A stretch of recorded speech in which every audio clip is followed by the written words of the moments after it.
तो भारत के 227 यात्रियों के खून के प्यासे पाकिस्तान की ओर से यह दलील दी जा सकती है कि चूंकि ऑपरेशन सिंदूर की दहशत में पाकिस्तान ने जो एयर स्पेस बंद किया, उसकी वजह से भारतीय विमान को अपने एयर स्पेस में घुसने की इजाजत नहीं दी जाती। अंतर्राष्ट्रीय कायदे यही बताते हैं कि पाकिस्तान को तूफान में फंसी इंडिगो की फ्लाइट को थोड़ी देर के लिए अपनी एयर स्पेस के इस्तेमाल की इजाजत देनी चाहिए थी। दुनिया भर में जिन नियम कायदों के तहत हवाई यात्राओं और उड़ानों का संचालन किया जाता है, उसके मुताबिक इंटरनेशनल सिविल एविएशन ऑर्गेनाइजेशन यानी ICAO के नियमों के तहत किसी विमान को किसी भी देश में इमरजेंसी लैंडिंग का अधिकार होता है और उस समय संबंधित देश को उस विमान को लैंड करने तक की अनुमति देनी होती है और इसके लिए युद्धकाल के अलावा कोई और बहाना नहीं दिया जा सकता।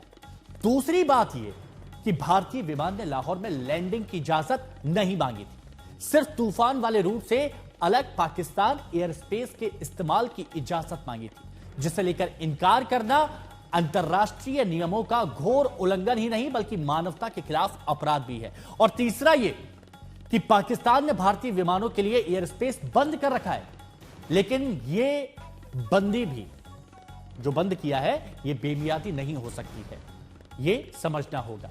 मतलब यह कि पाकिस्तान ने तो अपनी तरफ से पूरी कोशिश कर ली कि 227 भारतीय बीच तूफान में फंस जाए। विमान के पायलट की सूझबूझ और दिलेरी ने सबकी जान बचा ली। दरअसल जो हालात 21 मई की शाम को पैदा हुए थे वो मामूली बिल्कुल नहीं थे।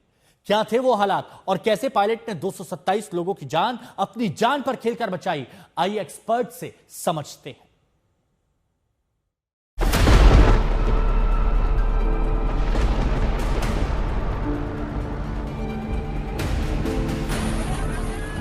इंडिगो का विमान शाम 5 बजे करीब दिल्ली से उड़ान भरा था तो आसमान बिल्कुल साफ था।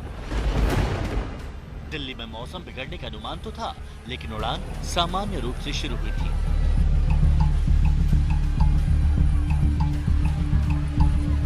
विमान ने करीब 45 मिनट तक की उड़ान सकुशल पूरी भी कर ली थी, तभी आसमान में अचानक तूफान से सामना हुआ। मौसम अचानक बिगड़ा तो ऐसा टर्बुलेंस शुरू हुआ कि विमान चंद सेकंडों में हजारों फीट ऊपर और हजारों फीट नीचे आने जाने लगा। भयानक अपड्राफ्ट और डाउनड्राफ्ट से विमान के पायलट ने इमरजेंसी का ऐलान कर दिया।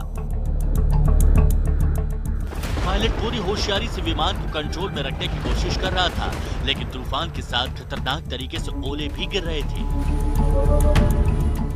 जानकार बताते हैं कि टर्बुलेंस के हालात सामान्य नहीं होते। कि इसमें कुछ भी हो सकता था ऐसी सिचुएशन में।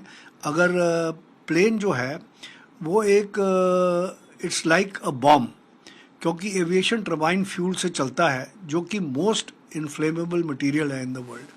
तो अगर जरा सा भी इसमें कोई ऐसी सिचुएशन होती, कोई शॉर्ट सर्किट हो जाता, कोई झटका, कोई बेली लैंडिंग से झटका हो जाता है, कुछ होता, तो the whole plane could have exploded like a bomb.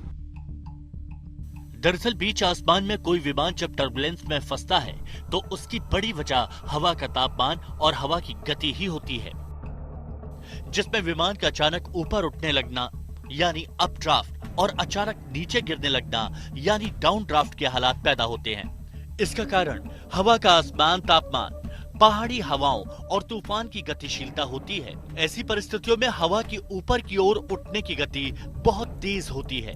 Aircraft का जो बेसिक स्ट्रक्चर था, there was no damage to that, so that is how the pilot was, I would say, very good in his decisions. IndiGo का विमान आसमान में एक आफत का सामना नहीं कर रहा था। अपड्राफ्ट वाली हालत के बाद एक और मुसीबत डाउन ड्राफ्ट की आती है, जो पहाड़ी वाले इलाकों में ठंडी हवाओं के कारण होती है। ऊपर से कश्मीर की ओर बढ़ता हुआ विमान भयानक ओलावृष्टि का सामना कर रहा था। विमान के नोज की हालत देखकर अंदाजा भर लगाया जा सकता है कि कितने खतरनाक हालात में ये विमान श्रीनगर तक पहुंचा था।